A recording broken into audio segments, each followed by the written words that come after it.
নমস্কার, welcome back to my channel. আজকে আপনাদের দেখাবো আমাদের ওয়েস্ট বেঙ্গলে যে কলেজে অ্যাডমিশান চলছে সেই অ্যাডমিশান কীভাবে করবেন। তার জন্য কিন্তু একটা ওয়েবসাইট খুলে নিতে হবে, তার লিঙ্ক আমি ডেসক্রিপশানে দিয়ে দেবো। তো সবার প্রথমে রেজিস্টার নাও বলে যে অপশানটা আছে, এই রেজিস্টার নাও অপশানটাতে ক্লিক করতে হবে। ক্লিক করার সাথে সাথেই এখানে মোবাইল নাম্বার এবং ইমেল আইডি দিয়ে প্রথম স্টেপটা কমপ্লিট করতে হবে। চলো আমি কমপ্লিট করে দেখাই। মোবাইল নাম্বার ইমেল আইডি দেওয়ার পরেই এখানে কিন্তু পার্সোনাল ইনফরমেশনের জন্য একটি পেজ খুলে যাবে, যেখানে তোমাদেরকে নাম, মিডিল নেম, লাস্ট নেম সমস্ত রকম দিয়ে দিতে হবে যা ডিটেলস চাইছে। ইমেল আইডি এবং ফোন নাম্বার দেওয়ার সাথে সাথেই তোমাদের মোবাইল নাম্বারে একটি ওটিপি চলে আসবে এবং ওটিপিটা তোমাদেরকে কিন্তু এখানে বসিয়ে ভেরিফাই করে দিতে হবে। আর বলে রাখি, ইমেলের ওটিপি এবং মোবাইলের ওটিপি দুটোই এক, তাই যেটা আসবে সেটা দিয়ে দেবে। এবং এখানে রেজিস্ট্রেশন নাম্বার এবং রোল নাম্বার দেওয়ার পর উচ্চ মাধ্যমিকের রেজিস্ট্রেশনটা আপলোড করতে হবে। সমস্ত ডিটেলস দিয়ে আপলোড করার পরে রেজিস্ট্রেশনটা কমপ্লিট হয়ে যাবে। দেখতে পাচ্ছ থ্যাংক ইউ বলে দেখাচ্ছে এবং দেখাচ্ছে গো to log in.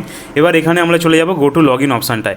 Go to log in অপশানটায় ক্লিক করে দিলে আমরা ইমেল আইডি এবং যে পাসওয়ার্ডটা তৈরি করেছি সেই পাসওয়ার্ড দিয়ে আমরা এখানে লগ ইন করে নিচ্ছি। লগ ইন করার সাথে সাথেই এরকম একটা ওপেন হয়ে যাবে পেজ, যে সমস্ত ডিটেলস দেওয়া হয়েছে সেটা এখানে দেখাবে। এরপর দেখাচ্ছে যে আপডেট প্রোফাইল 0% হয়ে রয়েছে, এটা কিন্তু 100% করতে হবে। তো তার জন্য আমাদেরকে কী করতে হবে না, আপডেট প্রোফাইল বলে যে অপশানটা রয়েছে এই আপডেট প্রোফাইলটাই ক্লিক করতে হবে। আপডেট প্রোফাইল ক্লিক করলে এখানে ছবি, সিগনেচার আপলোড করতে বলবে এবং সমস্ত ডিটেলস এখানে কিন্তু ফিল করতে হবে। এখানে আধার নাম্বার থেকে শুরু করে সমস্ত ডিটেলসটা তোমরা দিয়ে দেবে এবং ব্যাঙ্ক অ্যাকাউন্ট ডিটেলস যেটা দেবে সেটা কিন্তু সার্চ করে নিতে হবে আগে আইএফসি কোডটা। ঠিক আছে, আইএফসি কোডটা সার্চ করলে ব্যাঙ্ক দেখাবে, তারপরে কিন্তু আপলোড করতে হবে ব্যাংকের বই।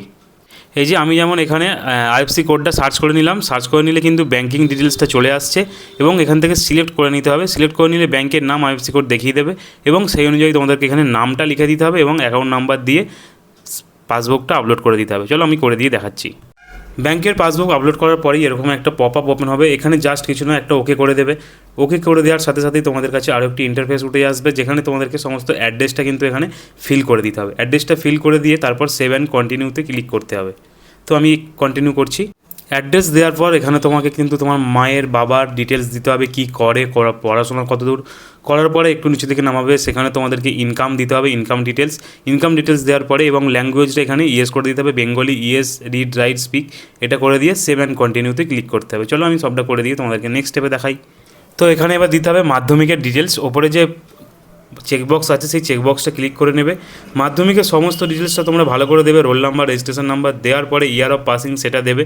দেওয়ার পরে একটা কথা বলে রাখি, মাধ্যমিকে অনেকেই কিন্তু নাম্বার দিতে অসুবিধা হচ্ছে, তো তোমরা পুরোপুরি 100-র মধ্যে যে নাম্বারটা আছে সেটা দিয়ে দেবে সরাসরি, কোনো কিছু অসুবিধা নেই। শুধু চেকবক্সে অনলি থিওরি অপশানটা চেক করে নেবে। চেক করে নিয়ে পরপর সাবজেক্টগুলো অ্যাড করে দিয়ে তাদের 100-র মধ্যে নাম্বারটা তোমরা দেবে, দিয়ে সেভ অ্যান্ড কন্টিনিউ করবে। এরপর উচ্চ মাধ্যমিকের নাম্বার। ভিডিওটা যেহেতু অনেকটা বড় হয়ে যাচ্ছে তাই কিন্তু আমি উচ্চ মাধ্যমিক নাম্বারটা দেওয়াটা দেখালাম না। সকলেরই অসুবিধা হচ্ছে মাধ্যমিক দেওয়ার নাম্বারটা, তাই মাধ্যমিক ডিটেলস নাম্বারটা তোমরা 100-র মধ্যে সবটা ইনপুট করে দেবে।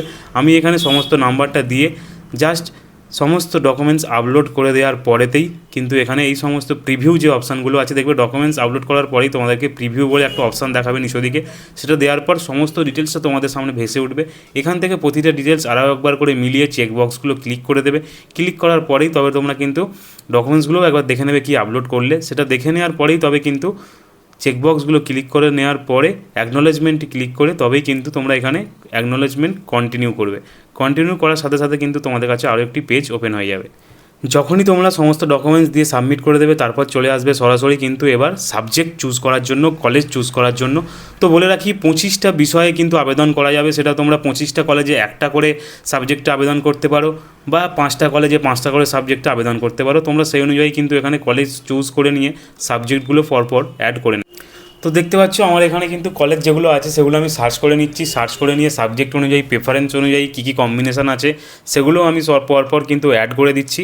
অ্যাড করে দেওয়ার পরে তবেই কিন্তু আমি সেভ করবো। তো বলে রাখি তোমরা কিন্তু এডিট করতে পারবে 1 তারিখ পর্যন্ত, সাবজেক্ট আপ ডাউন করতে পারবে, অর্থাৎ প্রেফারেন্স তোমরা 1, 2, 3, 4 আপ ডাউন করতে পারবে, সাবজেক্ট ডিলিট করতে পারবে এবং সাবজেক্ট কিন্তু পরবর্তীকালে চেঞ্জও করতে পারবে। তো তবে বলে রাখি, যেগুলো তোমার সাবজেক্ট আছে, অনার্স করছো বা পাস করছো, সাবজেক্টগুলো একবার করে মিলিয়ে নেবে।